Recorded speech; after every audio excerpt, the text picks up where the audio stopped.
They say revenge is a dish best served cold. But mine? Mine was served in a courtroom with evidence so devastating my ex-husband's lawyer literally walked out mid-trial. But I'm getting ahead of myself. Let me take you back to the day my entire world shattered when I discovered my husband's obsession would destroy us all. Picture this, a beautiful Sunday morning in our affluent Atlanta suburb. I'm making pancakes while my husband David reads the Wall Street Journal on his iPad. Our three daughters sit at the table. Madison, our 10-year-old overachiever, is already doing homework. Lily, 7, is coloring. Emma, our 5-year-old, is playing with her food. "Daddy, my science fair is Thursday," Madison says, her face lighting up. "I built a model of the solar system with real LED lights for the sun and everything." David doesn't even look up. That's nice, princess." Madison's smile fades. "You'll come watch my presentation, right? I'm competing for first place." "We'll see, sweetheart. Daddy's got a lot of meetings this week." Lily holds up a crayon drawing. "Daddy, look, I drew you." He glances at it for maybe half a second. "Very nice, Lily." His eyes are already back on his iPad. Emma jumps up from her seat. "Daddy, Daddy, watch me do a cartwheel." "Emma, sit down. We're eating. Daddy's reading." I shoot him a look across the kitchen. "Girls are trying to connect with you, honey." His response is cold. "I'm right here, aren't I? I'm present."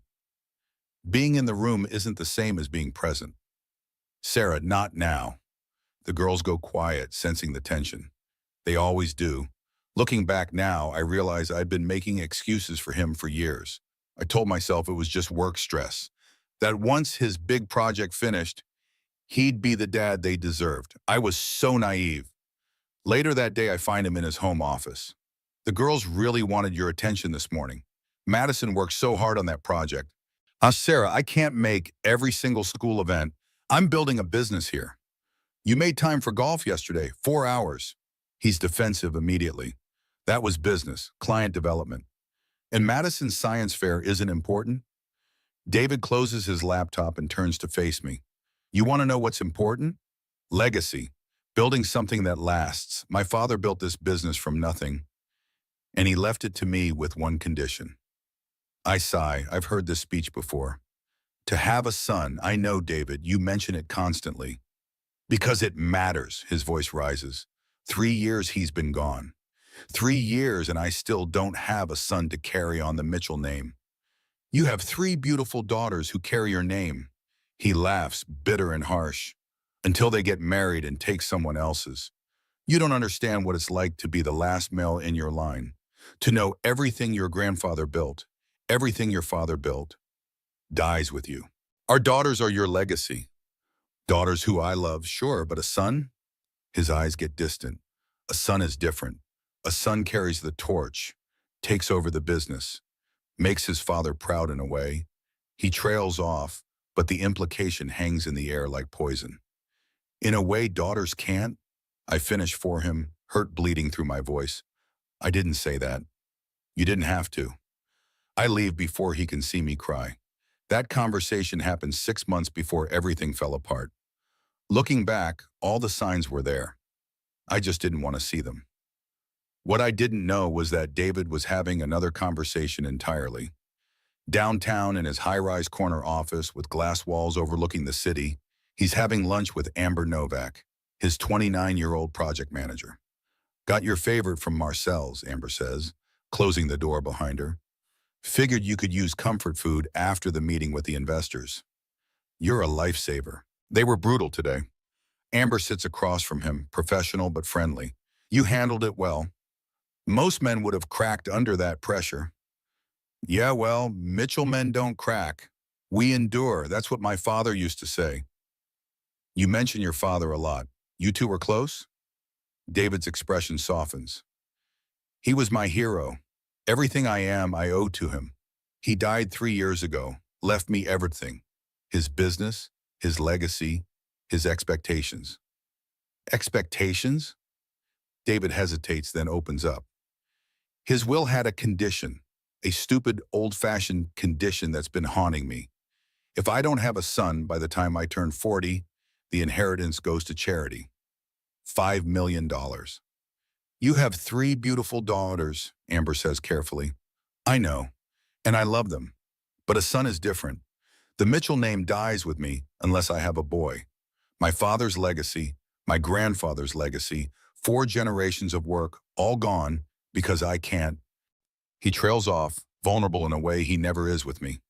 Amber leans forward, empathetic. Can't what? Because my wife can only give me daughters. She plants the seed carefully. That's not... David, you know scientifically it's random chance, right? Each pregnancy is 50-50. 3 times, 3 tries, 3 girls. Those aren't good odds. Or you've just been unlucky. She pauses, measuring her words. Maybe with someone else. David looks at her sharply. What are you saying? She backs off slightly. Nothing, just that genetics are complicated. Maybe it's not about you. Maybe it's about compatibility. David processes this false science, wanting desperately to believe it. You think it's her? I'm just saying, some couples produce certain combinations. It's biology. The seed is planted. David looks thoughtful, hopeful even. I didn't know about that conversation until much later. But that was the moment. The moment David started believing he needed someone else to give him what he wanted. And Amber, she knew exactly what she was doing. That evening, David enters our bedroom where I'm folding laundry. He's unusually nervous. Sarah, can we talk? Of course, what's wrong? Nothing's wrong. I've just been thinking about us, our family. I feel hopeful for the first time in weeks. Okay. I want to try for another baby. I'm genuinely surprised and happy. Really? You said after Emma we were done. You said 3 was enough. I changed my mind. I want one more try. My smile starts to fade as I hear something in his tone. One more try at what, David? You know what I mean. Say it. His jaw sets. A boy, Sarah. I want to try for a boy. My heart sinks. What if it's another girl? It won't be. But what if it is? What if God gives us another daughter? Will you love her? Will you be present for her the way you're not present for Madison, Lily, and Emma? I'm present for them, he says defensively. You missed Madison's piano recital last month. You haven't looked at Lily's art portfolio she spent weeks preparing. You can't remember Emma's preschool teacher's name? That's not fair. What's not fair is asking me to have another baby just so you can try for a specific gender like we're selecting options on a car. David stands, his voice cold. My father's will requires a male heir. I'm running out of time. Your father is dead, David, and he's controlling your life from beyond the grave. Don't talk about my father like that. Then don't talk about our daughters like they're disappointments. There's a long, tense beat. Will you try for another baby or not? He asks, measured, controlled anger in every word. Tears start in my eyes. And if it's a girl, then we'll deal with it. How? How will we deal with another daughter you resent? I don't resent them, I just don't value them as much as the son you don't have. David's face hardens. Sarah, this is my family's legacy. Don't you understand what that means? I understand perfectly. I understand he's willing to break his daughter's hearts for an inheritance. But I look at my husband, and part of me knows this is wrong. I've been conditioned to accommodate him, though, to keep the peace, to hope things will get better. Okay, I say defeated. One more try. He kisses my forehead, relieved. Thank you. You won't regret this. But I regretted it almost immediately, because I just agreed to bring a child into a home where love was conditional, where worth was determined by chromosomes. 6 weeks later, I'm staring at a pregnancy test in our bathroom. 2 lines. I'm pregnant. My emotions are complicated. Joy, fear, dread, all mixed together. Mixed.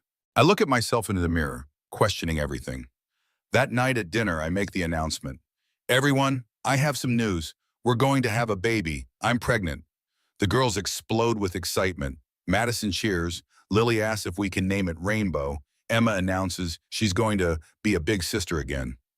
David's first words are immediate and telling. When can we find out what we're having? David, I just told you. I know. Congratulations. But when's the anatomy scan? When can we know for sure? Madison picks up on the tension immediately. Dad, aren't you happy? He forces a smile. Of course I'm happy, Princess. This is wonderful news. The 20-week anatomy scan will tell us the gender, I say. So about 3 to 4 months from now. 4 months. Okay, that's not too long. Lily says brightly, what if it's a girl? We could all share a room. David's smile is tight. It's not going to be a girl, sweetie. But what if it is a girl? Emma asks. David stands abruptly. It won't be. I have work to do. Excuse me. He leaves the table. The girls look confused. I fight back tears. Madison asks quietly, her voice small. Mom, does Dad not want the baby if it's a girl? I lie to protect them. Of course he does, honey. He's just stressed about work. But Madison doesn't believe me. And I know she doesn't. That night marked the beginning of the end. I just didn't know it yet. The next 3 months were a slow-motion car crash. I watched my marriage disintegrate while my belly grew, carrying a secret that could either save us or destroy us completely. David became obsessed. I'd wake in the middle of the night to find him gone, his office light glowing. One night I checked his computer history, search after search. How to guarantee baby boy. Gender selection methods. Chinese gender calendar accuracy. Can diet influence baby gender? It was pathological. Meanwhile, he was disappearing from our daughter's lives. Madison's science fair came and went. I filmed her presentation, watching her scan the crowd for her father. His seat remained empty. When she won third place, she looked for him to share the victory. He wasn't there. At Lily's art show, other fathers took photos of their children's paintings. Lily showed me hers. It was our family, but Daddy was drawn in the corner, turned away from everyone else. The symbolism was crushing. Emma's dance recital was the worst. Little girls in tutus performed on stage. Emma waved excitedly at the seat where Daddy should be. Empty. I took the video, smiling for Emma's sake, crying behind my phone. Where's Daddy? Emma asked afterward, her little face confused. He had an important meeting, baby, I lied. More important than me? I had no answer for that. At 16 weeks pregnant, I found text messages on David's iPad that he'd left at home. Messages between him and someone saved as AN. My hands shook as I read them. Can't stop thinking about lunch. You make me feel understood. You get me in a way she never has. I wish we didn't have to hide. Soon. Things are going to change soon. I should have confronted him right then, but I was 16 weeks pregnant with no income, 3 children depending on me, and terrified. Terrified he'd fight me for custody and win because he had all the money and power. So I waited. I told myself I'd confront him after the 20-week scan. Maybe if it was a boy, things would get better. Narrator voice. Things would not get better. The girl started asking questions I couldn't answer. Why doesn't Daddy love us anymore? Madison asked one night as I tucked her in. He does, honey. He's just busy with work. He's never been this busy, she said, too perceptive for 10 years old. Lily stopped talking much. She expressed herself through drawings instead. Pictures of our family where Daddy was a dark scribble. Pictures where Daddy was missing entirely. Emma asked at bedtime, Mommy, is Daddy going to love the new baby more than us? No, baby. Daddy loves you all the same. Then why does he want a boy so bad? I had no answer. How do you explain to a 5-year-old that her father has been conditioned by generations of patriarchal thinking to value sons over daughters? How do you tell her that her worth in his eyes is diminished by her gender? My pregnancy progressed alone. At my 8-week ultrasound, the technician asked if I wanted to hear the heartbeat. I cried happy tears in that dark room, with no one to share the moment. At 12 weeks, the waiting room was full of couples. I was the only one alone. By 16 weeks, my belly was showing. I stood sideways in the bathroom mirror one morning studying my reflection. David walked past, didn't even notice. The emotional affair with Amber intensified. His phone lit up constantly with calls from AN. He smiled at those messages in ways he never smiled at home anymore. Coffee meetings ran long, lunches became dinners. He came home later and later, his clothes smelling of expensive perfume that wasn't mine. I found a hotel receipt in his suit pocket. He'd told me he was working late. The receipt was for a suite at the Harbor Inn.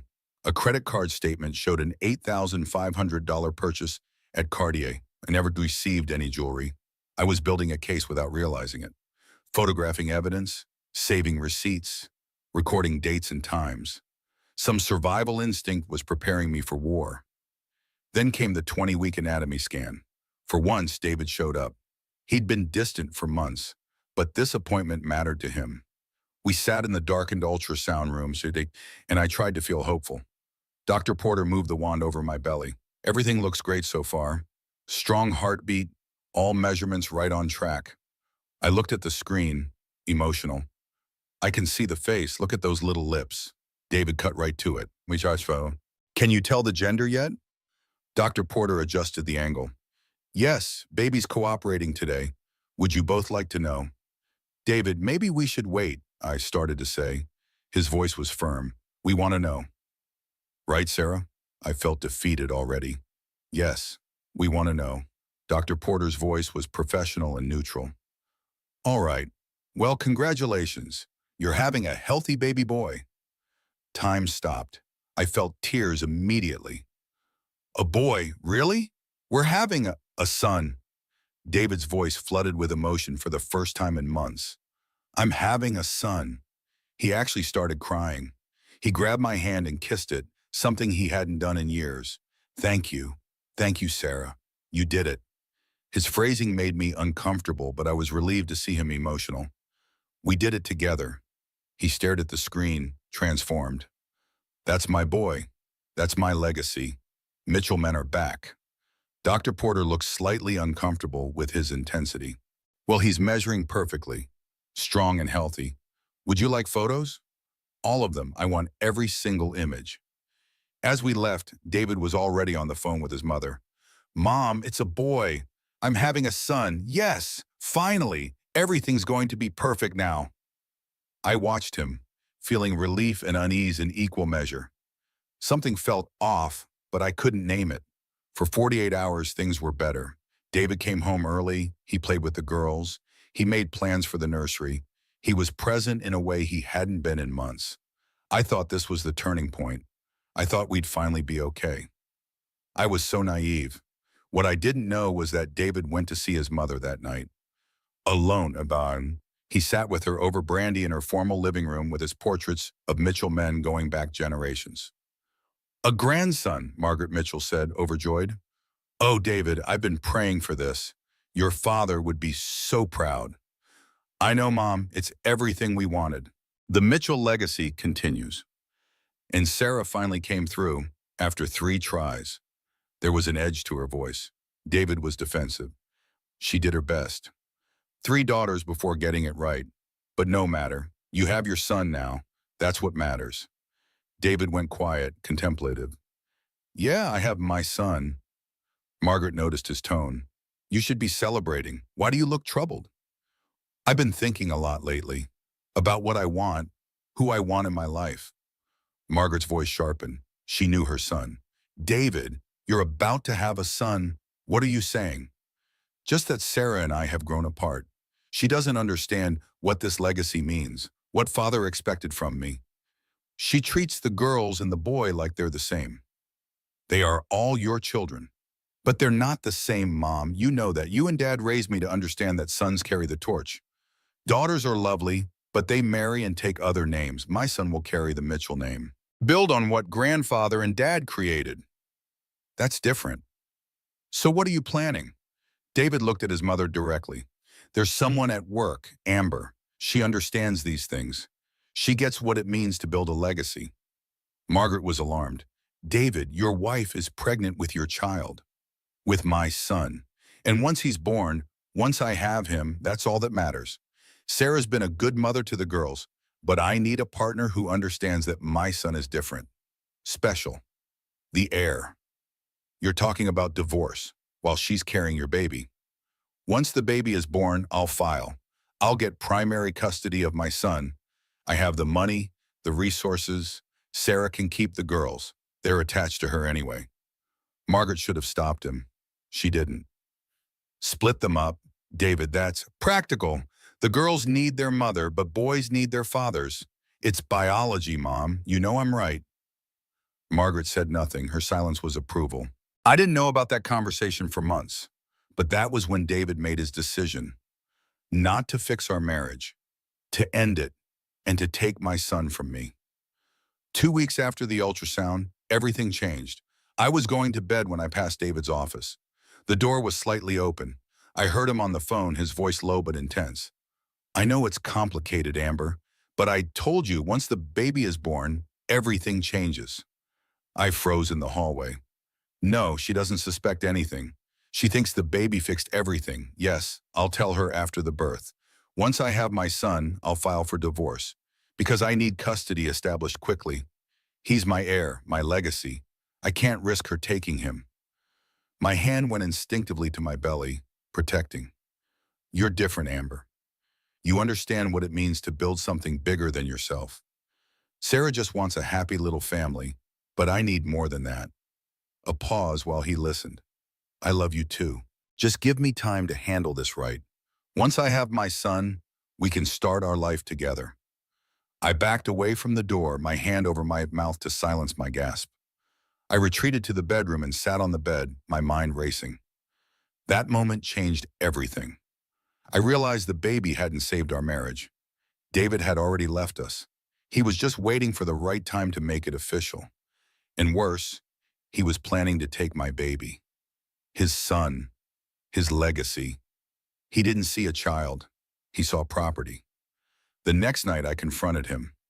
Who's Amber? David was reading on his tablet. He didn't even look up. My project manager. Why?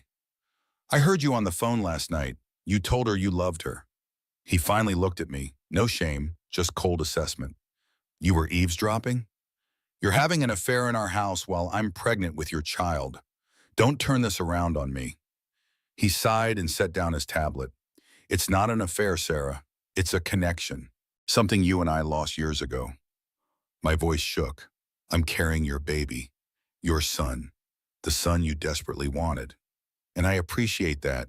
I truly do. But Sarah, we haven't been happy in years. You know that.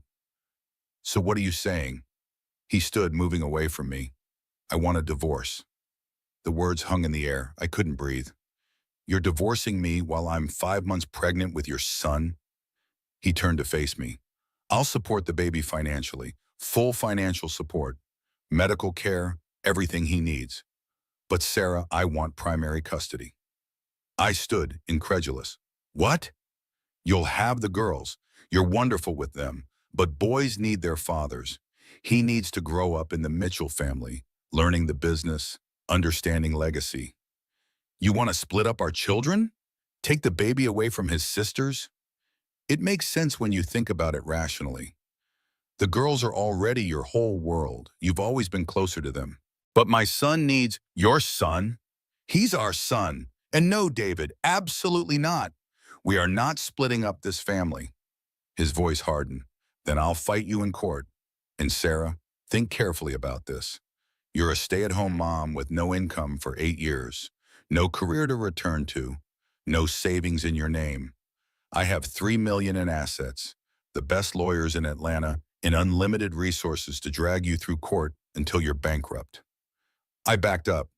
You're threatening me? He pulled an envelope from his desk drawer. He'd prepared this. Here's what's going to happen. You take the girls and move out. I'm giving you $50,000 to get settled. That's generous. You have the baby. I get primary custody of my son. You get visitation. You're insane. Or option 2, we do this through the courts. I file for full custody of all the children based on your inability to provide financially. I drag this out for 2, maybe 3 years. By the time we're done, you'll have spent every penny on lawyers, and I'll still win, because I always win, Sarah. Tears started. What about Madison, Lily, and Emma? They're your daughters, and they're fine. They have you, they love you. But my son, he came toward me, reaching for my belly. I flinched back. He's mine. He's the Mitchell heir. He's different. They're all your children. Girls grow up and marry other men. They take other names. They don't carry on the family legacy. That's just biology, Sarah. Facts. I put my hand protectively over my belly. You're a monster. His voice was cold, detached. I'm a father who knows what he wants. You have 48 hours to pack and leave. Take the girls. I'll wire the $50,000 to your account. This house is in my name, inheritance from my father. You have no legal claim to it. This is my house too. I've lived here for 11 years. Read the deed, Sarah. It's titled solely in my name. Inherited property, not marital. The law is on my side, 48 hours. If you're not gone, I'll have you removed. Removed by who? The police. I'll file a report that you're trespassing on my property, that you're unstable and I'm concerned for my safety. I was horrified. You'd lie to the police about me? I'll do whatever it takes to protect my son. 48 hours, Sarah. He walked out. I collapsed on the couch, sobbing silently so the girls wouldn't hear. I didn't sleep that night or the next. I kept thinking this was a nightmare I'd wake up from. But morning came, and another morning, and David's deadline was approaching. I had to make a choice: fight and risk losing everything including my baby, or go along with his plan and hope I could find another way. The next morning, while David was in the shower, I searched his office. I found divorce papers already drafted, dated 3 weeks ago, before we even knew the baby's gender. A lease agreement for a luxury apartment signed by David Mitchell and Amber Novak. Move-in date, next month. And an email from Amber. Just got confirmation from Dr. Bradley. I'm 8 weeks pregnant. We're really doing this, building our family from scratch. I can't wait to give you what you truly deserve. My hands shook as I read it. David had planned to leave before knowing the baby's gender. Amber was pregnant too. He wasn't leaving for the baby. He was leaving for Amber. But he still wanted my baby because it was his legitimate Mitchell heir. He wanted 2 sons, one with each woman. The cruelty was staggering. I photographed everything with my phone, sent copies to my email, hid the originals back where I found them. In that moment, I realized I wasn't fighting a husband who had fallen out of love. I was fighting a narcissist who saw his children as chess pieces. And my baby? He was the king David planned to capture. 36 hours after David's ultimatum, I still hadn't left. I'd called my friend Becca, an attorney from college. She told me to stay put, that legally he couldn't just throw me out. I stayed. The girls were at school. David came home from work and saw my car still in the driveway. I told you to be gone. I stood firm. This is my home, our home. I'm not leaving. He pulled out his phone. Fine. You want to do this the hard way? What are you doing? Making sure you understand I'm serious. I watched in horror as he made the call.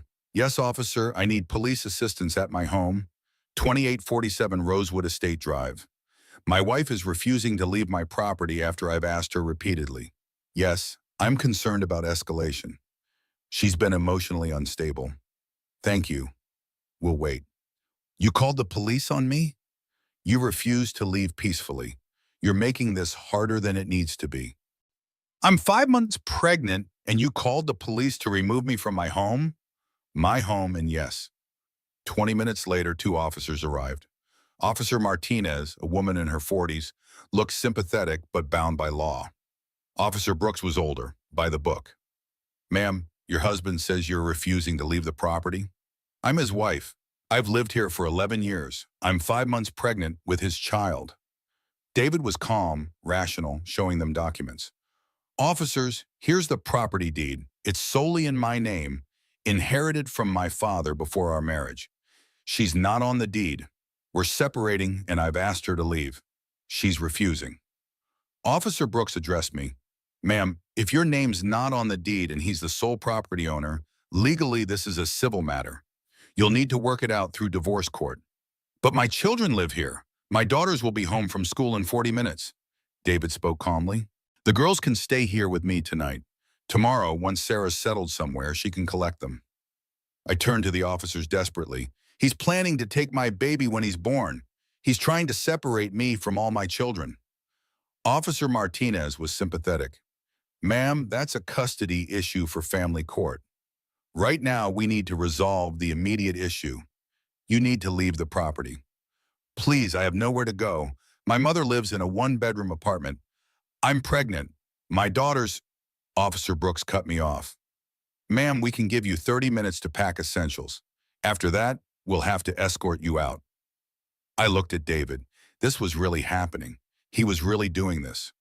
Officer Martinez stayed with me as I packed, Clothes, toiletries, important documents, photos. 30 minutes for 11 years of life. My hands shook the entire time. At 3:30, the school bus dropped off the girls. They ran up the driveway excited, then stopped when they saw the suitcases and police car. "Mom, what's going on?" Madison asked, her face falling. I knelt down, holding back tears. "Girls, come here. Mommy needs to tell you something." They huddled around me. David stood in the doorway, arms crossed. The officers tried to give us space. "Mommy is going to stay somewhere else for a little while." Lily's voice filled with panic. "Why, what happened?" Emma started crying. "Mommy, don't leave." Madison looked between her father and me, pieces clicking. "Daddy's making you leave, isn't he? Mommy and Daddy are going to live separately for a while, but I'll see you very soon, I promise." David spoke then, cold and matter-of-fact. "Girls, your mother and I are getting divorced. You'll live here with me. You'll visit her on weekends." Emma wailed, "I don't want Mommy to go." I held all three, tears flowing. "Listen to me. This is not goodbye forever. This is just goodbye for tonight. I'll talk to you every single day. I'll fight to come back for you. Do you understand? I'm going to fight." Madison hugged me tight. "Dad, please, please don't make her leave." "Madison, this is between adults. Let go of your mother. She needs to go." Lily wrapped her arms around my leg and wouldn't let go. Emma was sobbing. Madison was trying to be brave, but tears streamed down her face. I had to physically untangle myself from my daughter's grip. It was the hardest thing I'd ever done. "I love you. Remember that. No matter what anyone tells you, I love you more than anything." I picked up my suitcases and walked to my car. I looked back one last time.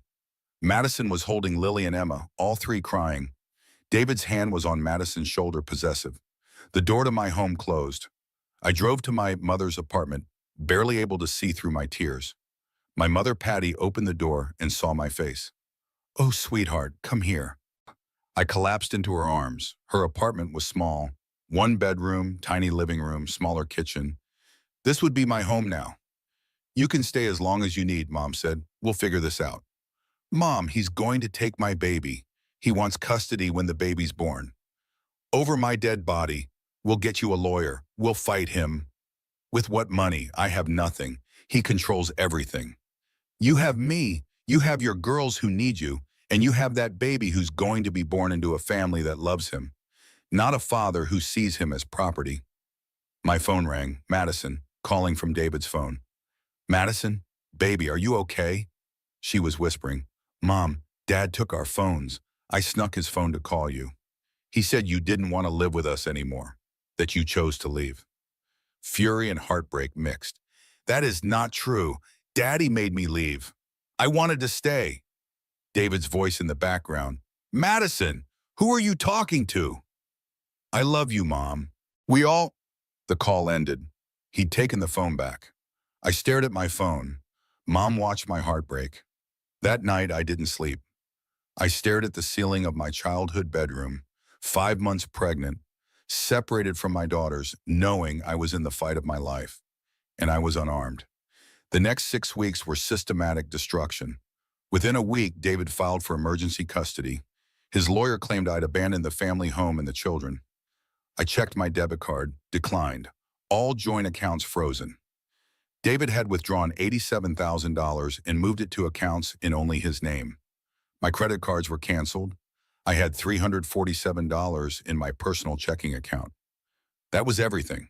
The first custody hearing was brutal. David's attorney, Pierce Morrison, was a shark in an expensive suit. "Your Honor, Mrs. Mitchell abandoned her 3 daughters in the family home. She has no income, no residence of her own, and no means to provide for the children." My attorney, Becca, fought back. "She was forced out by Mr. Mitchell. Yet she left willingly. No one physically removed her. She chose to go." It was technically true, devastatingly true. David testified, lying smoothly.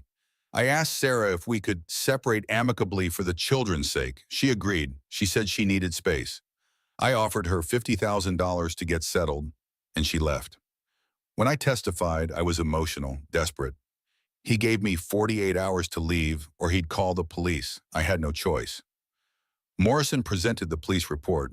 It was worded vaguely enough that it could be read either way.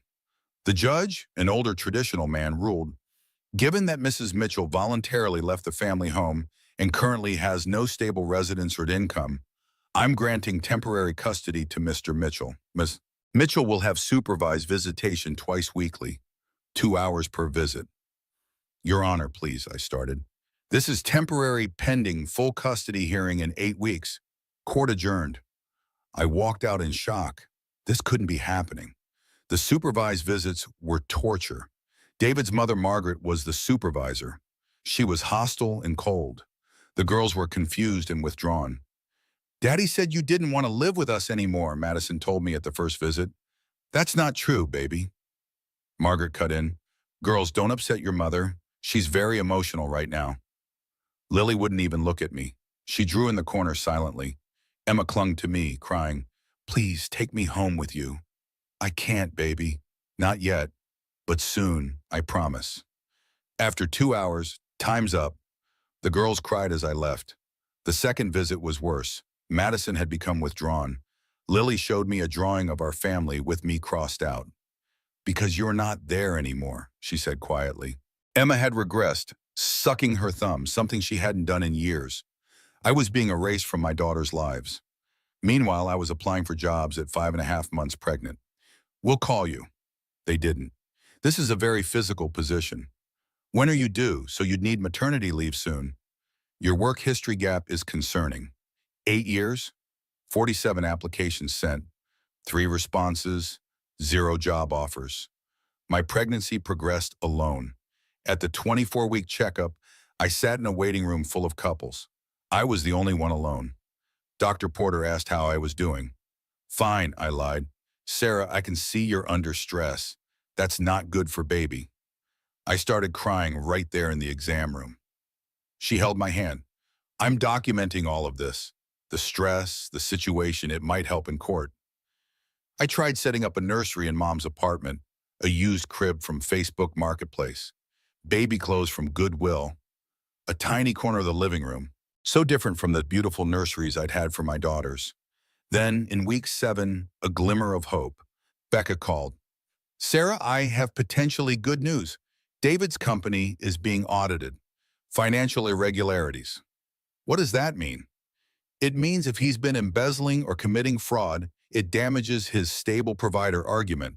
I'm hiring a private investigator. Frank Russo, former cop, the best. He'll dig into David's finances and his relationship with Amber. I can't afford a private investigator. I'm covering it for now. We'll get it back from David later. For the first time in weeks, I had hope. Maybe we could prove David was unfit. Maybe I could get my girls back before the baby came. Maybe everything would be okay. Narrator. Everything would not be okay. At 26 weeks pregnant, I sat in Becca's downtown office while Frank Russo, the private investigator, spread photos across the conference table. Mrs. Mitchell, I've been watching your husband for 3 weeks. He's not as careful as he thinks. Frank was 51, gruff but warm, a father of 3 daughters himself. He showed me evidence methodically.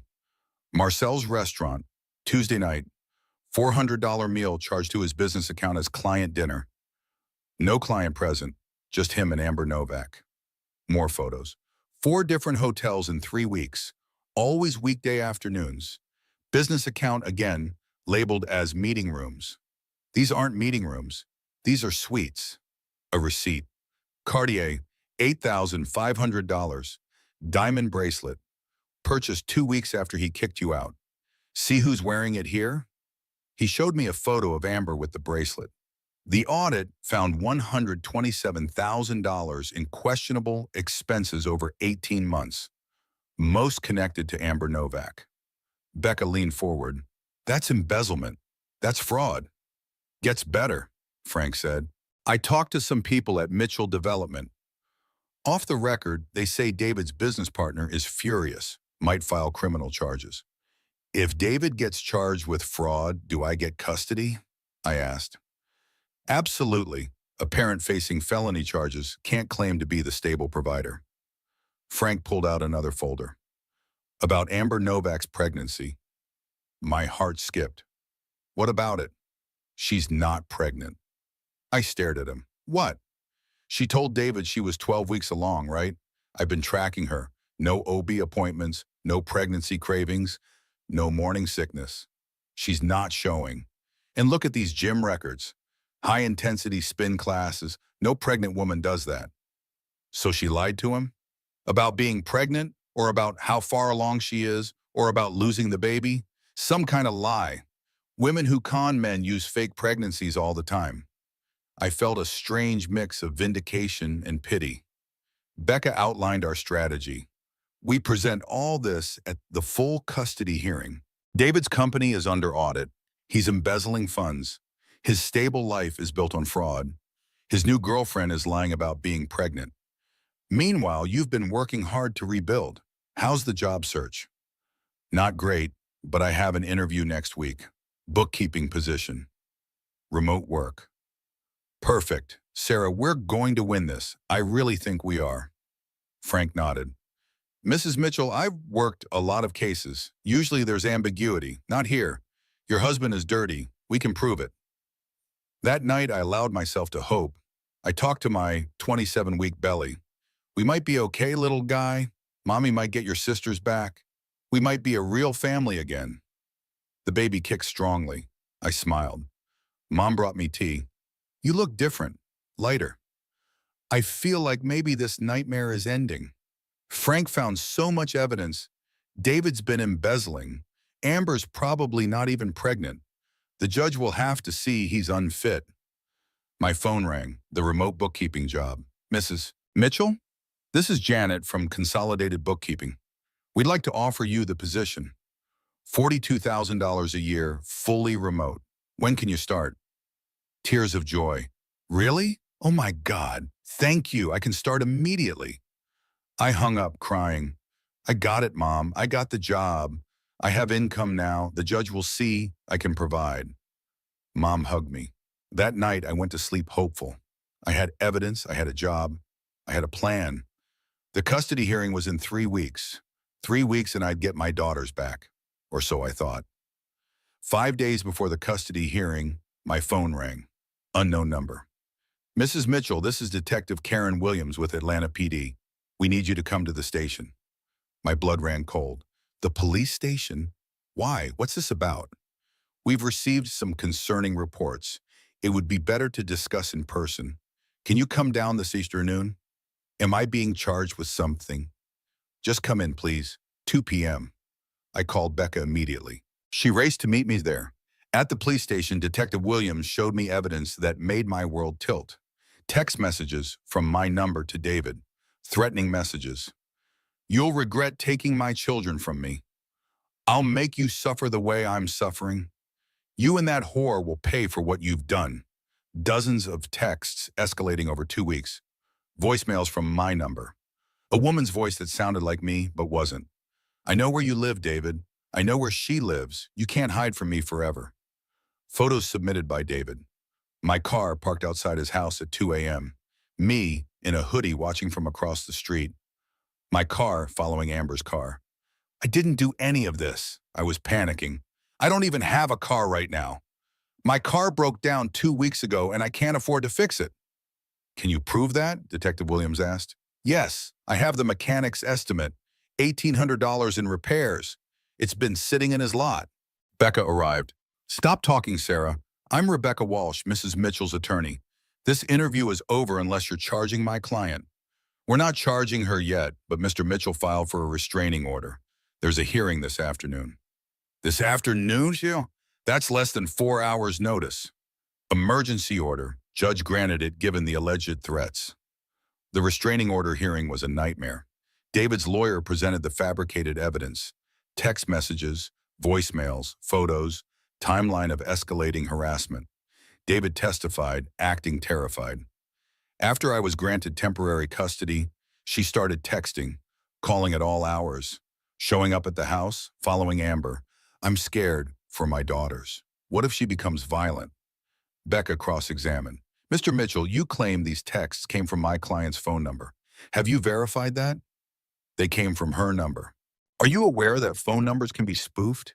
That apps exist to fake caller ID? I suppose, but why would And these photos of Mrs. Mitchell's car, can you identify the license plate in any of them? The photos are from a distance, but it looks like her car. So you can't definitively identify it as her vehicle? Becca presented the mechanic's statement. My car had been inoperable for 2 weeks, but the judge wasn't swayed. The evidence presented is concerning. While I can't definitively prove these threats came from Mrs. Mitchell, I also can't definitively prove they didn't. Given that children are involved and there's a history of conflict, I'm granting a temporary restraining order.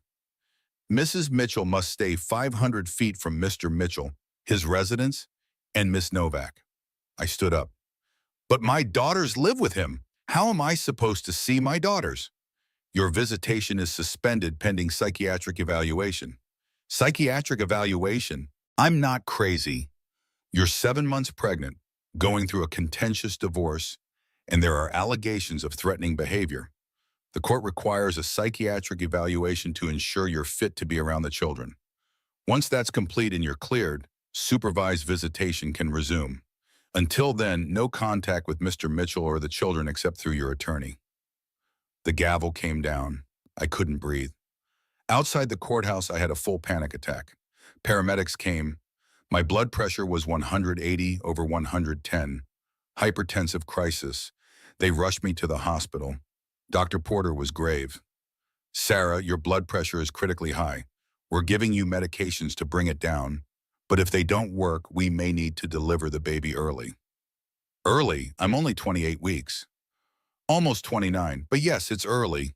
However, if we can't control your blood pressure, continuing the pregnancy could cause seizures, stroke, or death for you and baby. My hand went to my belly, terrified. Please don't take my baby. Please. He's all I have left. We're going to try to stabilize you. But Sarah, you need to reduce stress. Becca explained what happened. She lost visitation with her 3 daughters. Her husband fabricated evidence to get a restraining order against her. Dr. Porter looked horrified. I'm admitting you overnight for observation, maybe longer. That night in the dark hospital room, monitors beeping, I felt the baby kicking frantically. Babies sense their mother's stress. I whispered to my belly, I'm sorry, I'm so sorry you're going through this. Your daddy wants you so badly, but he doesn't even know you exist yet. And when he finds out, he's going to try to take you too. I made a decision in that hospital bed. No, he can't have you. I won't let him. I don't know how yet, but I'm going to protect you, even if it means he never knows you exist. I spent 3 nights in that hospital. My blood pressure stabilized enough to go home, but I was on bed rest for the rest of the pregnancy. But something had changed in me during those 3 nights. The fear transformed into something harder, into rage, into determination. David had taken my daughters. He'd tried to destroy my reputation. He'd pushed me into medical crisis, but he didn't know about my baby, and I was going to keep it that way. The next 6 weeks were an avalanche of catastrophes. The psychiatric evaluation felt like a trap. 3 hours of invasive questions with Dr. James Murray. On a scale of 1 to 10, and how often do you think about hurting your husband? I don't want to hurt him. I want my children back. That's not what I asked. Every answer could be twisted. Madison called from a friend's phone. Stein, Mom, I'm not supposed to call, but I saw you on the news. You look so sad. Madison, baby, how are you? How are your sisters? We're not okay, Mom. Lily still won't talk. She just draws pictures of you all day. And Emma got expelled from her preschool for hitting a teacher. My heart broke. Oh no, baby, I'm so sorry. It's not your fault. It's Dad's. Mom, I know what he did. I heard him on the phone with his lawyer. He made up those text messages. He hired someone to take pictures and pretend it was you. Madison, are you sure?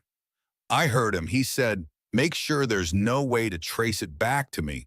Mom, he's lying about everything. David's voice in background. Madison, who are you talking to? The call ended abruptly. My new job laid me off. Company downsizing. I was 30 weeks pregnant, on bed rest, couldn't look for new work. Unemployment benefits were $275 a week. Mom's rent was $850 a month. Mom had a minor stroke. 5 days hospitalized. She recovered but couldn't work anymore. Becca called. Sarah, David filed for full permanent custody. The hearing is in 2 weeks. He's using your incomplete evaluation as the evidence you're uncooperative. And he's added new claims that you violated the restraining order. I didn't. I know, but he has evidence again. Photos, witnesses. He's systematically building a case. Madison's school counselor called, breaking protocol. Mrs. Mitchell, your daughters are struggling. Madison's grades have dropped. Lily hasn't spoken in weeks. Complete selective mutism. And Emma's been having violent outbursts, hurting other children. The landlord served Mom with an eviction notice. 2 months behind on rent. 30 days to vacate. Becca was honest. Sarah, this custody case is going to cost $50,000 to $75,000 to fight properly. I've been working pro bono, but I can't cover all of it. We're outgunned. David has unlimited resources. At 34 weeks pregnant, I started having contractions. False labor, but my cervix was thinning. Dr. Porter was concerned. You need to stay off your feet completely. No stress. Baby's measuring small. The stress is affecting him. How am I supposed to not stress? I'm losing everything. I know, but if you don't calm down, this baby could come at 34 weeks. That means NICU, breathing problems, potential disabilities. Then came the final blow. I saw on social media, Amber had posted it publicly, a photo of her with a massive diamond ring. Caption, he asked, I said yes, starting our forever. The photo included David, Amber, and my daughters in the background. Madison looked miserable.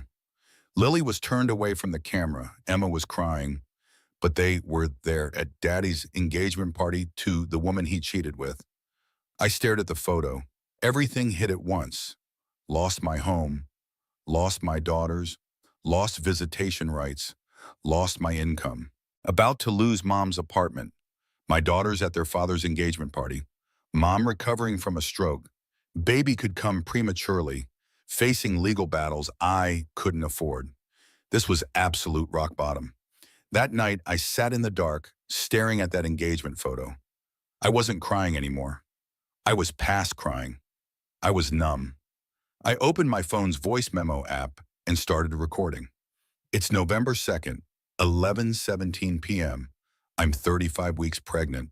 I haven't seen my daughters in 47 days. Tomorrow we're getting evicted because I can't pay rent. My mom had a stroke taking care of me because I can't work. My daughters were at their father's engagement party today.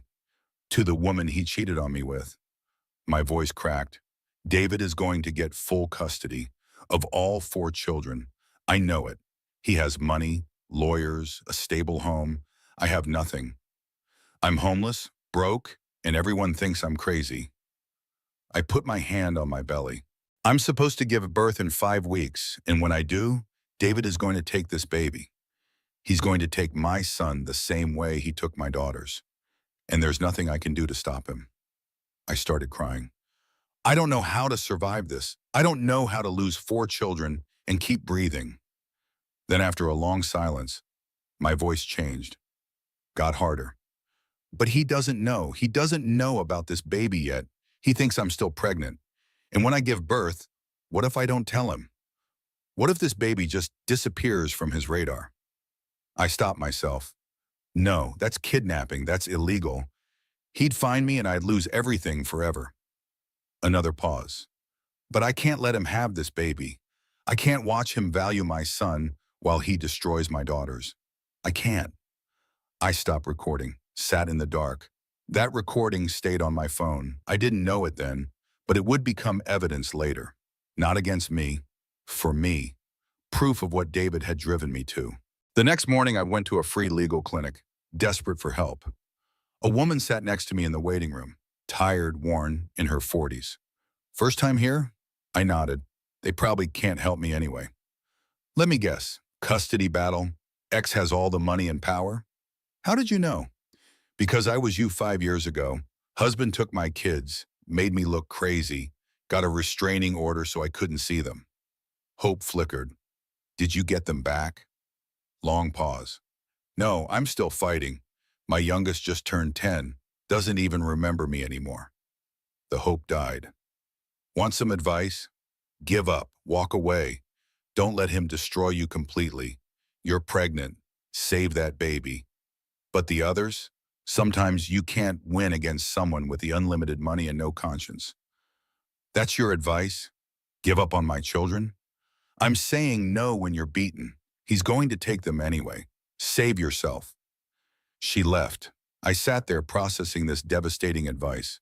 Then another voice, a woman on my other side, 30s, professional looking. Don't listen to her. I turned. What? That woman? She gave up. She let her ex win. Don't be her. Easy for you to say. You don't know my situation. I was you 3 years ago. Abusive ex, custody battle. I had nothing. I lived in my car for 4 months while pregnant, but I fought, and I won. How? I documented everything, every lie he told, every manipulation. I got lawyers to work pro bono. I went to the media. I made noise. And eventually the truth came out. My ex has covered his tracks. He's fabricating evidence. So fabricate better truth. I don't mean lie. I mean be smarter than him. Find his weaknesses. Everyone has them. She handed me a business card. This is the organization that helped me. They might be able to help you. It read, Mothers Against Parental Alienation, Free Legal Advocacy. Why are you here if you won? I volunteer now to help women like you, like I was. She left. I held the card, and for the first time in months, I felt something other than despair. I felt possibility. The next day, I walked into a small office with a sign that read, Mothers Against Parental Alienation. A black woman in her mid-40s greeted me with warm eyes that had clearly seen their share of pain. Sarah Mitchell? Come on in, honey. You look exhausted. I'm 35 weeks pregnant, haven't slept in days, and I'm being evicted tomorrow. So yeah, exhausted covers it. I'm Keisha Washington. Sit. Tell me everything. I told her. All of it. David's obsession, the affair, being kicked out, the fabricated evidence, losing visitation, the medical crisis. I didn't leave anything out. Keisha listened without interrupting, taking notes. Finally, she spoke. Your husband is a narcissist with resources. That's a dangerous combination. But I've seen worse, and I've seen those women win. How? Everyone has more money and power than me. Money isn't everything in family court. The truth is, and he's been sloppy, men like him always get sloppy because they think they're untouchable. She pulled out a laptop. Your friend Rebecca sent me all your case files. I've been reviewing. David made mistakes, big ones. She showed me evidence I didn't even know existed. These texts he claims you sent, they came from a spoofing app. We can prove it. There's metadata, digital footprints. These photos of your car stalking him, different car model. Your car is a 2015 Honda Civic. This is a 2018. We had a digital forensics expert analyze it. David's been embezzling from his company. The audit found $127,000. But we found more. There's offshore accounts. Another $200,000 he's hiding. Your PI was right. Amber was never pregnant. We got her gym records, her medical records, even her social media from before she claimed to be pregnant. She was drinking alcohol, going skiing. No pregnant woman does that. How did you get all of this? We have volunteers, lawyers who work pro bono, tech experts who help abused mothers, private investigators who donate time. Sarah, you're not alone anymore. I started crying from relief. I can't afford. Everything we do is free. Our mission is to stop parental alienation and protect children. Your daughters are being alienated from you. That's what we fight. What do I do? First, we're getting you housing. We have a shelter specifically for mothers in custody battles. You and your mom can stay there. It's clean, safe, private rooms. And then we go to war, legal war, and we don't lose.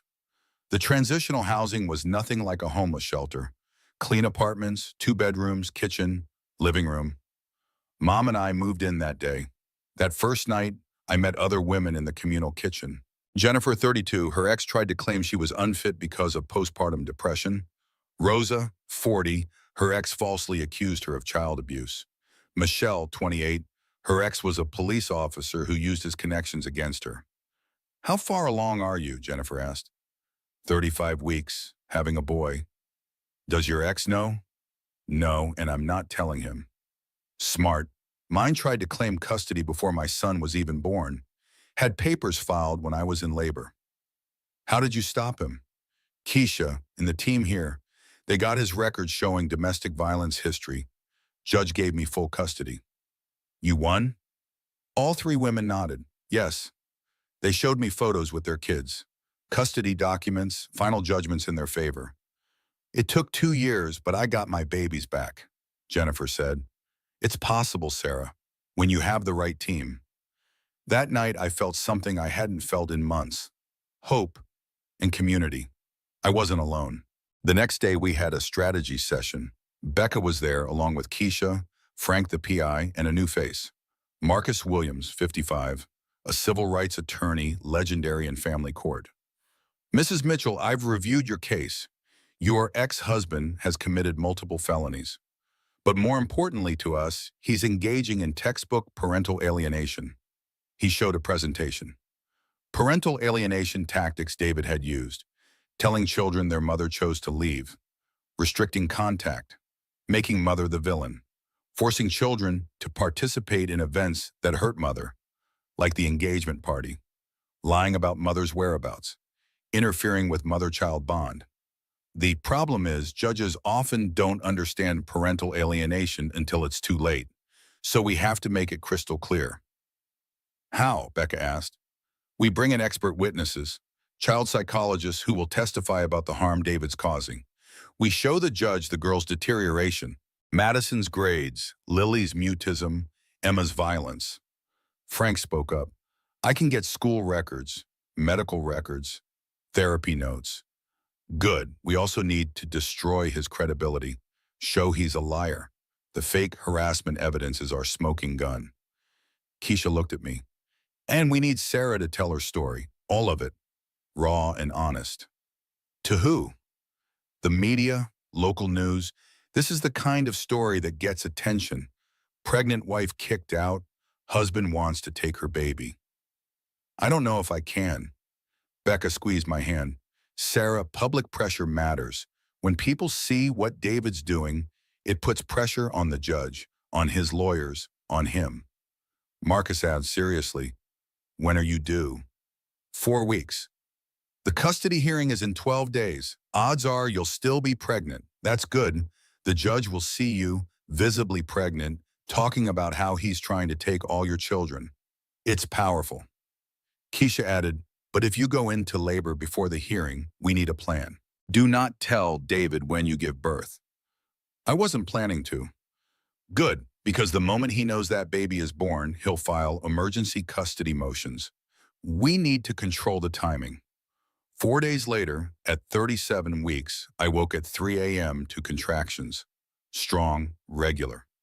Mom, I think this is it. We arrived at the hospital. Dr. Porter was called in. You're 5 centimeters dilated. Baby's coming tonight. It's too early. I'm only 37 weeks. 37 weeks is term. Baby will be fine. How are you feeling? I'm alone. David's not here. My daughters don't even know I'm in labor. Mom squeezed my hand. You're not alone. I'm here. The labor was intense. By 6 a.m., I was 8 centimeters. No time for epidural. Mom held my hand. I cried, I want my daughters. They should be here. The nurse asked, do you want us to call your husband? No, don't call him.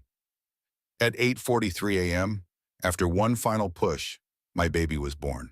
Crying, healthy, 6 pounds, 4 ounces. Dr. Porter smiled. It's a boy, Sarah, you did it. I held my son, sobbing. Hi, baby. Hi. I'm your mama. I'm sorry your daddy isn't here. I'm sorry for everything. But I promise you'll be loved. So loved. He had David's nose, David's chin. He looked exactly like his father. The irony was crushing and beautiful at the same time by mine. Later that day, the nurse came with paperwork. Okay, Mom, I need information for the birth certificate. Baby's name? Jacob Thomas Mitchell. Beautiful. And father's name? I paused. Unknown. I'm sorry? Father unknown, leave it blank. The nurse looked uncomfortable. Ma'am, if you're married, we typically list your husband. We're separated. He has no legal claim to this baby.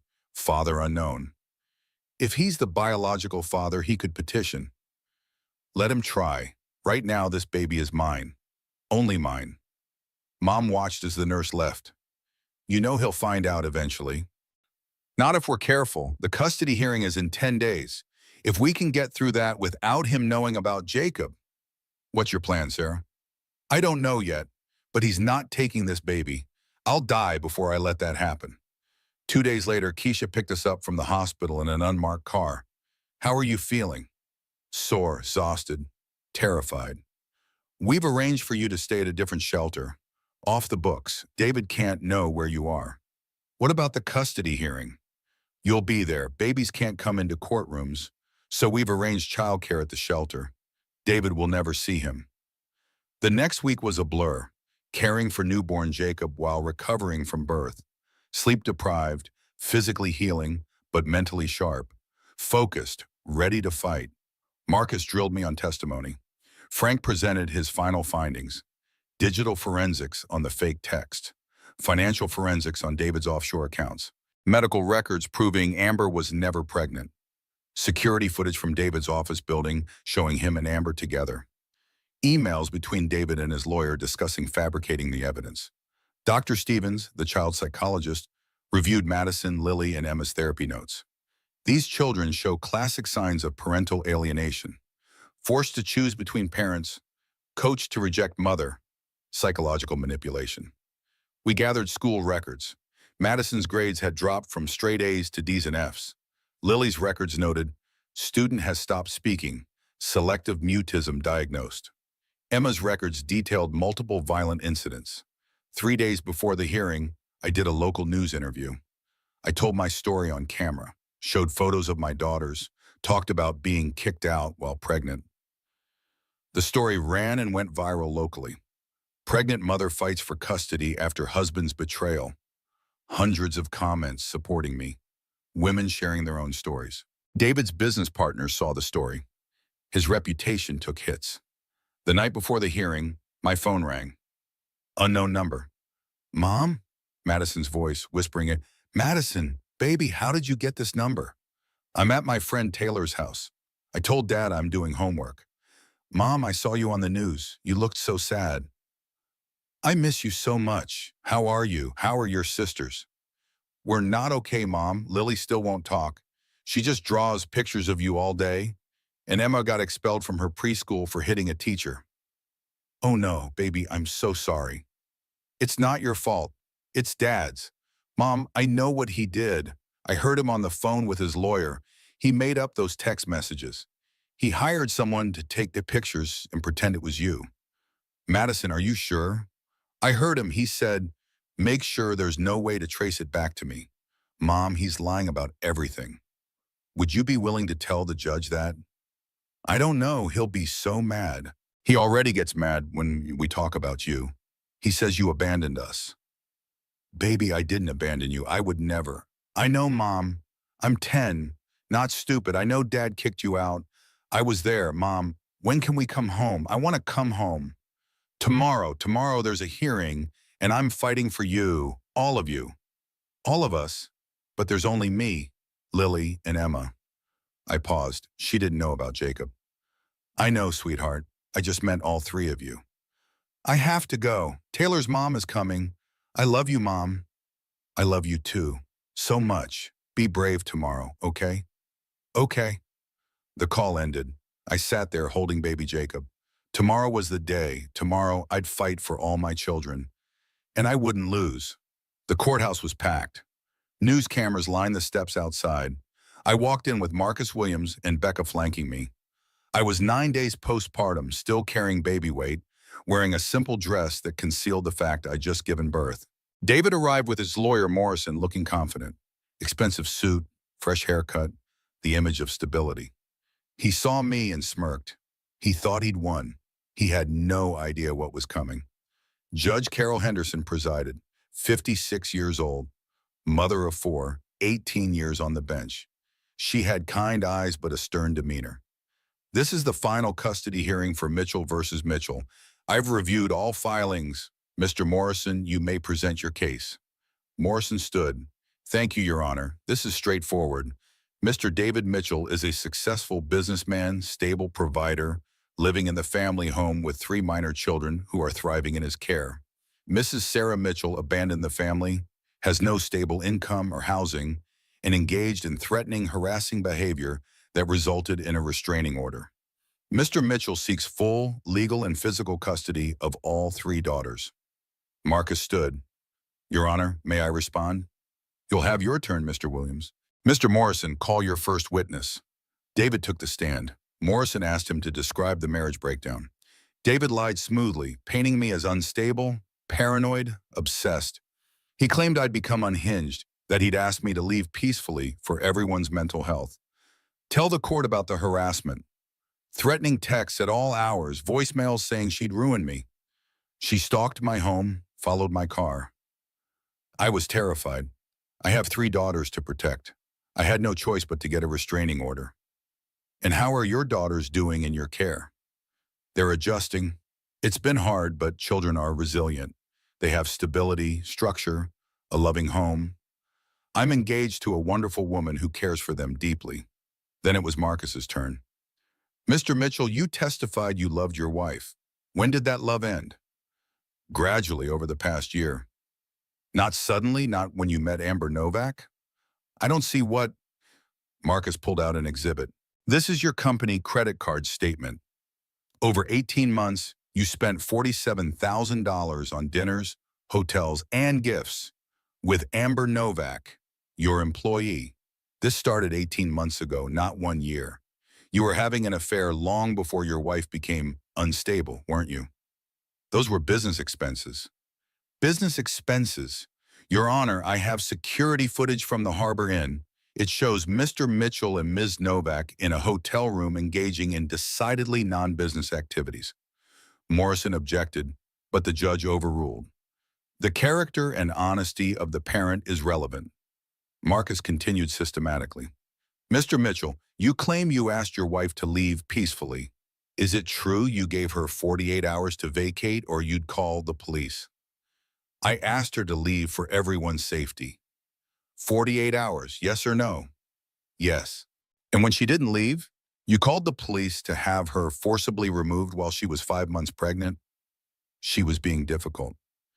The text messages you claim she sent, did you verify they actually came from her phone? They came from her number. Marcus handed documents to the judge. Your Honor, I'd like to present forensic analysis of the text messages.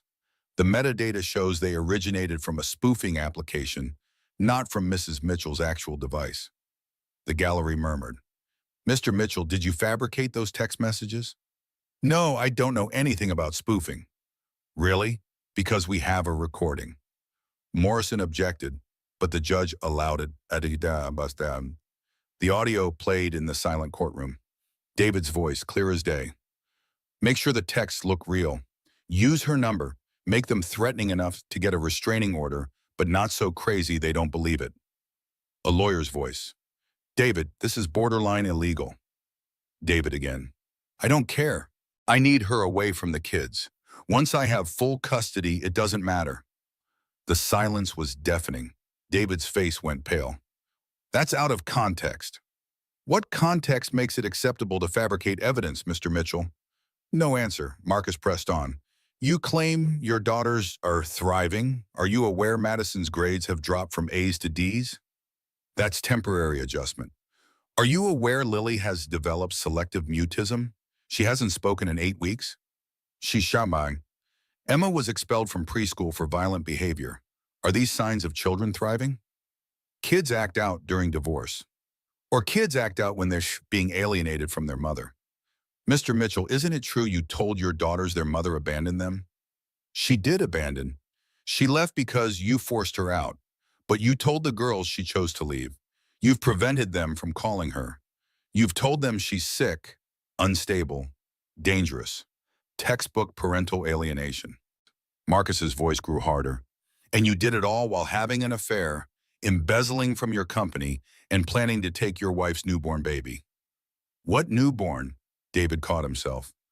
Marcus realized his slip. Your unborn baby, the one she was pregnant with. David was suspicious now. She's still pregnant. Where is she? Your Honor, I'm done with this witness. Morrison tried to call Madison as a witness, but she was at school. Marcus revealed we had her available by video call. The judge allowed it. 10 minutes later, Madison appeared on a large screen in the school counselor's office. She was nervous but clear-eyed. Marcus was gentle. Madison, I know this is scary, but I need to ask you some questions. Is that okay? Okay. Do you love your mom? Yes, so much. Do you want to live with her? Tears started. Yes, and I want Lily and Emma to live with her too. Why don't you live with her now? Because Dad made her leave. He said she had to go or he'd call the police. I heard him. David stood. Madison, that's not... Judge Henderson's voice was steel. Mr. Mitchell, sit down or I'll have you removed. Marcus continued. Madison, did your dad tell you anything about why your mom left? He said she abandoned us, that she didn't want to be our mom anymore. But that's not true. I know it's not true because I heard him on the phone planning it. Planning what? Making up the text messages. He told someone to send texts from Mom's number so he could get a restraining order. He said once Mom couldn't see us, he'd get full custody and Mom couldn't fight him. The courtroom erupted. The judge banged her gavel. Morrison tried to object. Your Honor, the child is confused. Madison's voice rose, crying now. I'm not confused. I heard him. He said Mom was in his way and he needed to get rid of her. I was crying in my seat. My brave daughter. Madison, how are your sisters doing? Not good. Lily won't talk. She cries at night. Emma got kicked out of school. We all just want Mom back. Thank you, Madison. You're very brave. After Madison's testimony, Dr. Stevens took the stand. He testified about the girl's severe trauma, parental alienation, anxiety disorder, depression, selective mutism, violent outbursts, all classic trauma responses to being separated from their mother. What do these children need? They need to be reunited with their mother immediately. The longer they're alienated from her, the more permanent the damage. Then I took the stand. Marcus asked me to tell the court what happened. I did, all of it. How David told me I had 48 hours to leave. How he was 5 months pregnant with the son David desperately wanted. How he wanted to split up our children. How he called the police. How my daughters cried as I was forced to leave. Why did he want custody of the unborn baby? Because it's a boy. David is obsessed with having a son. He has 3 daughters, but all he wanted was a boy. His father's will required him to have a male heir to inherit $5 million. That's all he cares about, the money and the legacy. Did you send those threatening text messages? No, I never sent any threats. I never stalked him. I was trying to survive and get my daughters back. What's your current situation? I'm living in transitional housing. I have a support system. I'm working with therapists. I have a remote job lined up. I'm ready to be a full-time mother again. What do you want from this court? I started crying. I want my daughters back. I want them to know I never abandoned them. I want them to heal. And I want to protect my... I stopped myself. Protect your what? I looked at the judge. May I approach the bench, Your Honor? At sidebar, I told him, Your Honor, I gave birth 9 days ago to a boy. David doesn't know. I haven't told him because I'm terrified he'll try to take my baby the way he took my daughters. The judge looked shocked. Morrison sputtered about rights. Mr. Morrison, your client fabricated evidence and committed perjury in my court. I'm not inclined to protect his rights right now. She turned to me. Where's the baby now? Safe, at the shelter with caregivers. Was the father listed on the birth certificate? No, I listed him as unknown. Mrs. Mitchell, while I understand your fear, legally the father has a right to know. Please, Your Honor, once he knows about Jacob, he'll fight for custody just to get his inheritance. He doesn't want a son because he loves children. He wants an heir. He'll damage Jacob the same way he's damaged my daughters. The judge thought for a long moment. Step back. I need to consider this. We returned to our positions. David was suspicious, whispering urgently to his lawyer. Frank Russo testified last about the embezzlement, the offshore accounts, the affair, the hired help to create fake evidence, the systematic alienation. What about Amber Novak's pregnancy? She was never pregnant. It was a lie to manipulate Mr. Mitchell into leaving his wife. David stood shouting, "That's a lie. She was pregnant. She lost the baby." "Mr. Mitchell, sit down." The judge was furious. Frank showed medical records. Ms. Novak had no prenatal care, no pregnancy tests, no OB appointments. She fabricated the pregnancy. David looked devastated, realizing Amber had played him. Finally, the judge spoke. "I've heard enough. I'm ready to rule." The courtroom went silent. Judge Henderson looked at David with barely concealed disgust. "In 18 years on this bench, I've seen many ugly custody cases, but this? Mr. Mitchell, you have systematically lied to this court, fabricated evidence, committed perjury, embezzled from your company, alienated your children from their mother, and treated your daughters as if they were worthless simply because of their gender." David tried to speak. She cut him off. "You kicked your pregnant wife out of her home. You tried to manipulate the legal system to take her newborn baby. Yes, Mr. Mitchell, I know about the baby. You wanted custody not because you love that child, but because you need a male heir for your inheritance. You are the very definition of an unfit parent." Her ruling was swift and absolute. "I am awarding full physical and legal custody of Madison, Lily, and Emma Mitchell to their mother, Sarah Mitchell, effective immediately. You, Mr. Mitchell, are granted supervised visitation only, 2 hours per month, supervised by a court-appointed guardian, contingent on you completing a parenting course and psychological evaluation. You are ordered to pay child support in the amount of $7,500 per month for the 3 girls. You will also pay Mrs. Mitchell's legal fees in full, $143,000. Furthermore, Mrs. Mitchell is awarded the family home. You have 30 days to vacate." David protested. "Your Honor, that's my father's. Your father's house became marital property when your wife lived there for 11 years. She gets it. As for the 4th child, Jacob Mitchell, Mrs. Mitchell has sole custody as she's listed as the only parent on the birth certificate. Mr. Mitchell, if you wish to establish paternity, you may petition the court. However, given your behavior in this case, I will be highly skeptical of granting you any rights to that child." David stood furious. "I have a son?" "Sit down, Mr. Mitchell. You kept my son from me? That's kidnapping. Mr. Mitchell, one more outburst and you'll be in contempt. You have no legal right to that child at this time. Mrs. Mitchell was under no obligation to inform you of the birth." Morrison tried one last time. "Your Honor, will be filing for paternity testing and custody. You're welcome to file whatever you want, but let me be clear. Any man who treats his daughters as less than because of their gender will not get favorable treatment in my courtroom regarding his son.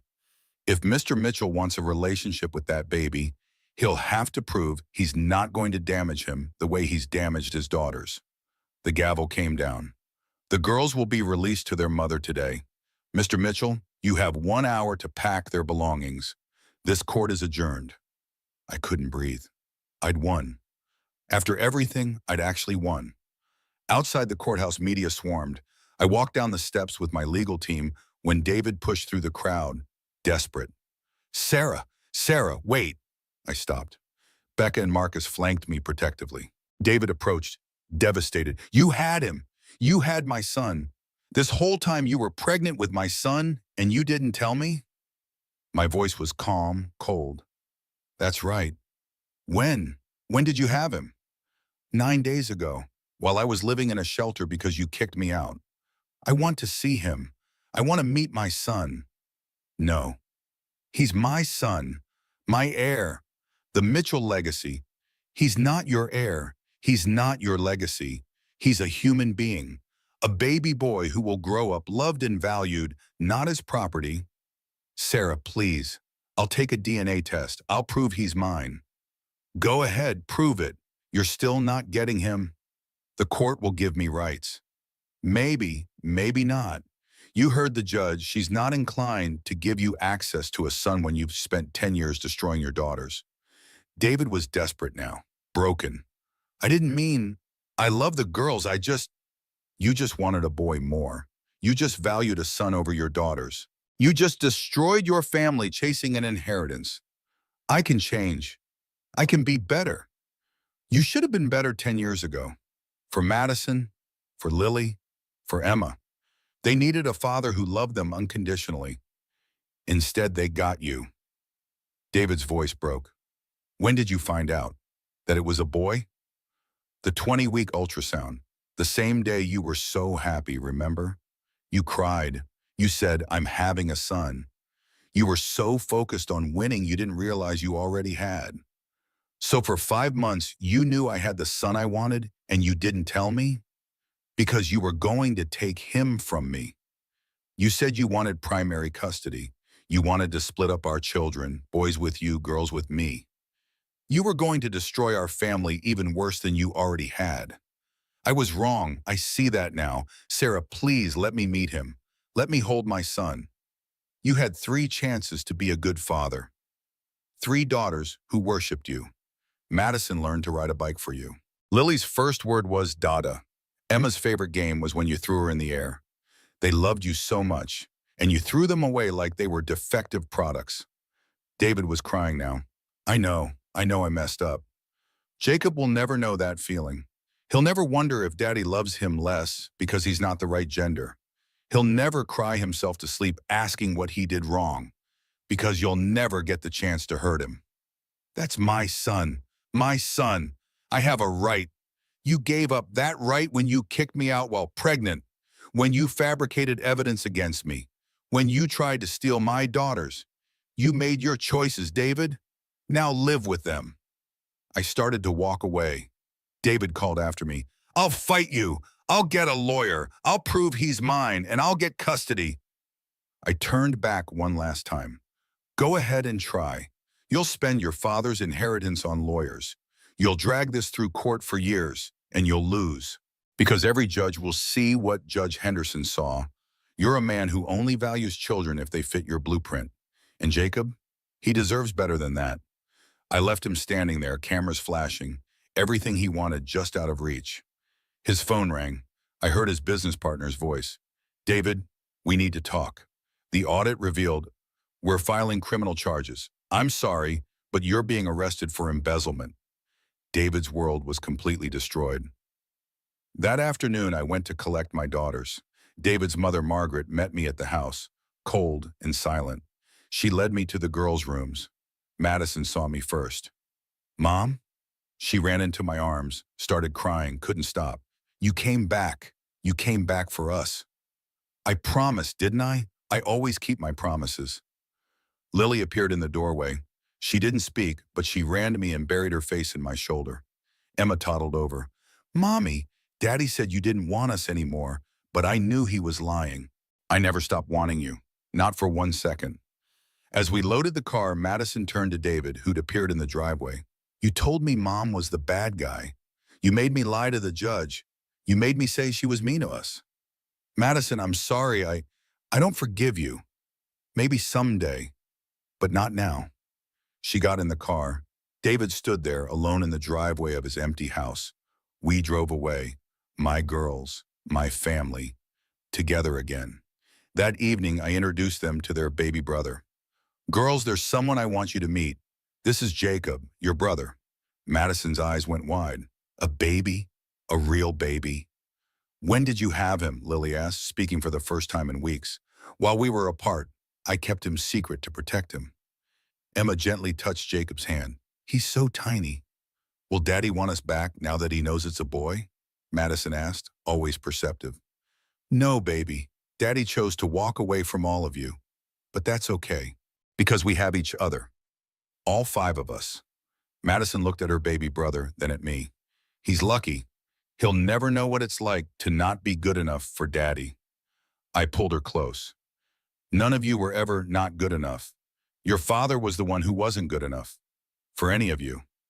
That night, for the first time in months, We were all under one roof, not David's roof, my roof, our roof, my daughters, my son, my family. Complete. 2 years passed like a dream I was afraid to wake from. David served 18 months in federal prison for embezzlement. When he was released, he moved to a different state. His business was gone, his reputation destroyed. The $5 million inheritance? The court ruled he'd forfeited it by not having custody of a male heir. By age 40, he wrote sometimes. Letters asking to see the kids, asking to meet Jacob. I never opened them. I just filed them away in case I needed them for court later. The girls didn't want to see him. I never forced them. Madison, now 12, was thriving. Her grades were back to straight A's. She wanted to be a family law attorney. To help other kids like us, she said. Lily, now 9, talked constantly. She was taking art classes and had already sold 2 paintings at a local gallery. She still drew pictures of our family, but now they were bright and colorful. Everyone was smiling. Emma, now 7, was the happiest child I'd ever known. Her teacher called her pure sunshine. The violence was gone, replaced with empathy and kindness. And Jacob, my beautiful boy, was 2 years old. He looked exactly like his father. Same nose, same chin, same dark eyes, but he had my spirit. He was gentle and curious and so loved. Emmy, he called one morning, toddling after his youngest sister.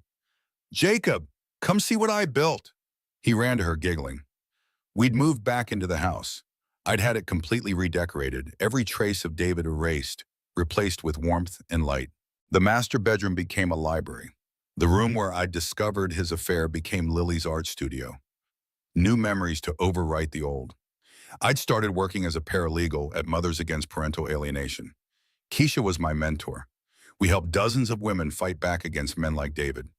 Every case we won felt like another piece of healing.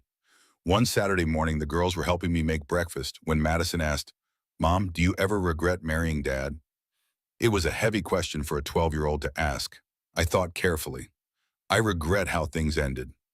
I regret the pain you girls went through, but I don't regret the marriage entirely because that marriage gave me you 3.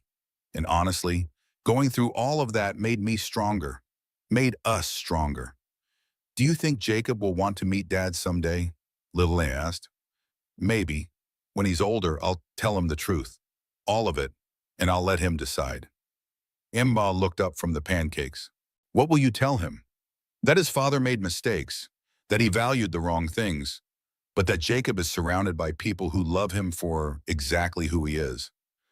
Jacob toddled over, sticky syrup hands reaching up. Mama, up! I lifted him. He was getting heavier every morning, growing so fast. Jacob, you're getting to be such a big boy. Big boy, he repeated proudly. Madison watched us, smiling. He's lucky he has us. We're all lucky we have each other, I corrected. That afternoon, I got a notification on my phone. A news article. Former real estate developer David Mitchell dies at 58 from heart attack. I stared at it for a long moment. I felt nothing, not satisfaction, not sadness, just nothing. I didn't tell the girls right away. That night, after Jacob was asleep and the older girls were doing homework, I called them to the living room. Girls, I need to tell you something. Your father passed away. It was a heart attack, very sudden. Silence. Finally, Madison spoke. Do we have to go to the funeral? No, baby, you don't have to do anything you don't want to do. Good, I don't want to go. Lily and Emma nodded in agreement. Do you want to talk about how you're feeling? I asked gently. Madison considered. I feel sad, but not the way you're supposed to feel sad when a parent dies. I feel sad that he never got to be the dad we needed, that he wasted his chance, that he died alone. That's a very mature way to look at it, sweetheart. Are you going to tell Jacob? Lily asked. When he's older, when he can understand. None of them went to the funeral. I didn't either. Later, I heard from Becca that only a handful of people attended. His mother, Margaret, a few distant relatives. His business partner paid for the burial out of guilt. David Mitchell died alone, just as he'd lived the last years of his life. Alone. A few months later, on Jacob's 3rd birthday, we had a party in the backyard. The girls had decorated with dinosaur-themed everything. Keisha was there. Becca and Marcus came. Frank Russo, the PI who'd helped save us, brought his 3 daughters. I watched Jacob blow out his candles, his sisters cheering him on. This little boy would grow up surrounded by strong women. He'd grow up knowing that his worth wasn't tied to his gender, that he was loved simply for being himself. That evening, after everyone had left and the kids were in bed, I sat in the library that used to be the master bedroom I'd shared with David. I pulled out the very first ultrasound photo from my pregnancy with Jacob. 20 weeks, the day we learned it was a boy, the day everything changed, and yet nothing changed at all. I remembered David's face that day, the joy, the relief, the obsession. He'd finally gotten what he wanted, and in getting it, he'd lost everything. I put the photo away and went to check on the kids. One by one, I tucked them in. Madison was reading a book about famous female lawyers. Mom, did you know Ruth Bader Ginsburg was the second woman ever on the Supreme Court? I did know that. She was pretty amazing, wasn't she? I want to be like her, help people who can't help themselves. You already are, sweetheart. You already are. Lily had drawn a new picture. It was our family at a park. 5 people. No David. Just us. Happy. It's beautiful, honey. We're complete now, Lily said simply. Emma was already asleep, her arms wrapped around a stuffed dinosaur that Jacob had given her, even though it was his toy. And Jacob, in his toddler bed, was sprawled out like a starfish. I adjusted his blanket and kissed his forehead. Good night, baby boy. You are so loved. As I left his room, I whispered to the empty hallway, to the ghost of the man who'd once lived here. You got exactly what you wanted. A son. You just lost everything else to get him. And in the end, you got nothing at all. I wasn't being cruel. It was simply the truth. David had spent his entire adult life chasing a legacy, obsessing over carrying on the family name, building an empire for a son he didn't have yet. And in the end, what was his legacy? 4 children who didn't attend his funeral, a fortune lost to legal fees and forfeited inheritance, a name that would be remembered, if at all, as a cautionary tale. My legacy was different. It was 4 thriving children who knew they were valued, who knew love wasn't conditional, who knew family wasn't about gender or money or living up to someone else's expectations. It was teaching Madison that being a woman didn't make her less capable.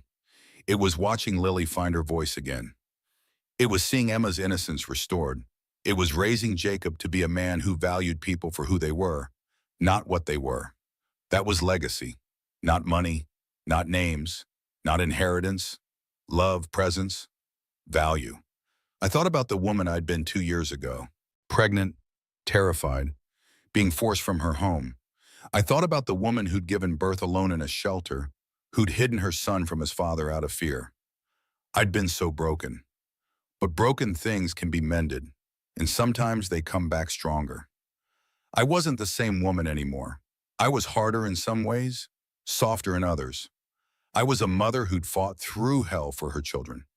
I was a survivor who'd become a victor. And standing in my home, my children sleeping peacefully in their beds, I realized something. David had wanted to win so badly. He'd been willing to destroy everything to win. But in the end, I was the one standing. I was the one with my children. I was the one who'd built a real legacy. So who really won? The answer was obvious. 3 years later, Madison came home with a school assignment. Mom, I have to interview someone who overcame adversity. Can I interview you? I agreed. She set up her phone to record. What was the hardest moment? I thought carefully. The day I had to leave you girls, when Dad made me go and you 3 were crying. That moment broke something in me. But you fixed it. Not alone. I had help. Grammy, Becca, Keisha, the women at the shelter. Sometimes asking for help is the bravest thing you can do. Do you hate Dad? No, sweetheart. I pity him. He had everything that mattered and couldn't see it. He was so focused on what he didn't have that he destroyed what he did have. What would you tell other women going through this? That you're stronger than you think. Your children are watching how you handle adversity. Document everything. Ask for help. Believe in yourself. It's okay to be scared, but don't let fear make your decisions. Should Jacob know the truth about Dad? Yes, when he's old enough, I'll tell him everything. He deserves his own story. The next day, Margaret called. David's mother wanted to meet. She arrived looking frail, aged. I need to apologize for enabling David, for not stopping him, for losing my grandchildren. What do you want, Margaret? To meet Jacob, just once. Anger rose in my chest. You want to meet the grandson you helped David try to steal? I know I have no right. You're correct. Jacob is not a replacement for David. He's not your second chance. He deserves people who love him unconditionally. She nodded, crying. You're right. Maybe someday if the girls decide they want a relationship with you. But Jacob doesn't need to know you exist. He has a grandmother who loves him exactly as he is. That evening, Jacob asked, Mama, do I have a daddy? I knelt to his eye level, 5 years old enough for honesty. You do, baby, but he's not in your life because he made choices that hurt people. He wanted a son for the wrong reasons. Not to love you, but to make himself feel important. That's silly. Everyone's important. Out of the mouths of babes. You're absolutely right. I'm glad I have you, Mama. And Grammy and Madison and Lily and Emma. I'm glad I have you too, sweetheart. He ran off to play, already moving on. 5-year-olds are resilient. That night I wrote in my journal, Jacob asked about his father today. He accepted the truth and moved on, unburdened by the weight David carried his whole life. Jacob is free in a way David never was. That's the greatest gift I could give him. I checked on all 4 children sleeping peacefully. Madison with law books, Lily surrounded by artwork, Emma peaceful with stuffed animals. Jacob starfished across his bed. 4 children forged in fire, emerging stronger. David was right about one thing. Legacy matters. It just doesn't look like money or names. It looks like 4 sleeping children who know they're loved. 10 years later. Madison was 25, a lawyer specializing in family law. Lily was 22, a successful artist. Emma was 20, studying childhood psychology. Jacob was 15, smart and kind. One afternoon, Jacob came home with a genealogy project. Mom, I need information about both sides of my family. This was it, the conversation I'd prepared for. I told him everything. David's obsession, the affair, the divorce, being kicked out pregnant, the custody battle, hiding his existence, the trial, David's death. Jacob listened quietly. Finally. So he wanted a son so badly he destroyed his family? Yes. And never got to meet me because you were protecting me? Yes, I know you might be angry. Mom, I'm not angry. I'm grateful. You protected me from someone who would have valued me for the wrong reasons. That's not a sin of father. That's a burden. I started crying. I made so many mistakes. But you never gave up. You never let him win. I have 3 amazing sisters, a grandmother, and the strongest mom I know. I don't need the ghost of a man who couldn't see what mattered. Did he ever regret it? I think at the end he understood what he'd lost, but it was too late. Good, not because I want him to have suffered, but because it means he wasn't pure evil, just a broken person who made terrible choices. For his project, Jacob wrote about my side of the family. He got an A. That summer, Madison said, Mom, I'm representing a woman whose husband wants custody of their son because he has 3 daughters and is obsessed with a male heir. Sound familiar? Oh my God. I told her your story. She cried and said it gave her hope. That evening, all 5 of us had dinner. Looking around the table, I saw the legacy David had been desperate to create, not in one son, but in 4 extraordinary humans.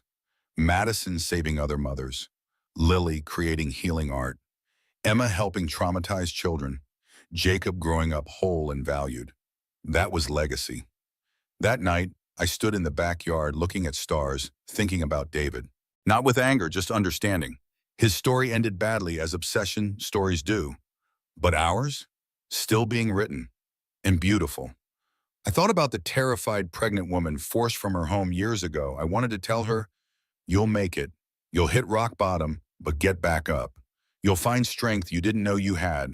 And one day you'll stand here with all 4 children, safe and whole, and realize you didn't just survive. You won. David wanted a son to carry his legacy. He got a son who carries mine. Every time Jacob chooses kindness over cruelty, values character over gender, chooses love over legacy. That's my legacy, not David's, mine. I went inside, checked on each child one last time. 4 beautiful children, one incredible family, built on love, not money or names. David got exactly what he wanted, a son. He just lost everything else to get him. That's not revenge, that's consequences. Some stories end in tragedy. This one ends in victory. The kind that matters, building something beautiful from ashes. David wanted to be remembered. He is, as a cautionary tale. And his son became everything David wasn't. Kind, accepting, whole. That's the final irony. David's obsession destroyed his family. And the son he never met became living proof that everything David believed was wrong. Gender doesn't determine worth. Money doesn't create legacy. Character matters more than names. Jacob learned those lessons from his father's absence, his father's mistakes. That's real legacy, the kind that lasts. It looks like Madison fighting for justice, Lily creating beauty, Emma healing children, Jacob growing up loved. David was right about one thing. Legacy matters. He just never knew what it looked like.